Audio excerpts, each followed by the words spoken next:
সাইয়েদনা সুলাইমান দাঁড়িয়ে না থাকলে কাজ করতো না, দাঁড়ায় না থাকলে আজও লোকজন কাজ করতে চায় না, ঠিক কিনা?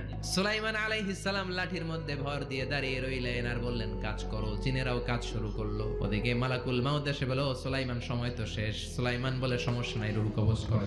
মালাকুল মাউত ওইভাবে লাঠিতে ভর দেওয়া অবস্থায়, দাঁড়ানো অবস্থায় সাইয়েদনা সুলাইমান আলাইহিস সালামের রূহ কবজ করে নিলেন। উনি এমন ভাবে দাঁড়িয়েছেন, রূহ চলে গেল, লাশ হয়ে দাঁড়িয়ে রইলেন। লাঠির মধ্যে দাঁড়িয়ে আছেন, জমিনের মধ্যে লুটিয়ে পড়ে নাই। সুবহানাল্লাহ।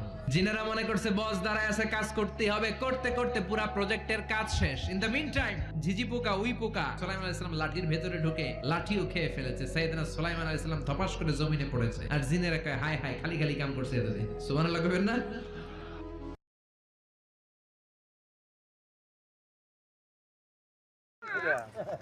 এই 2 বছর ধরে নিয়ে আসে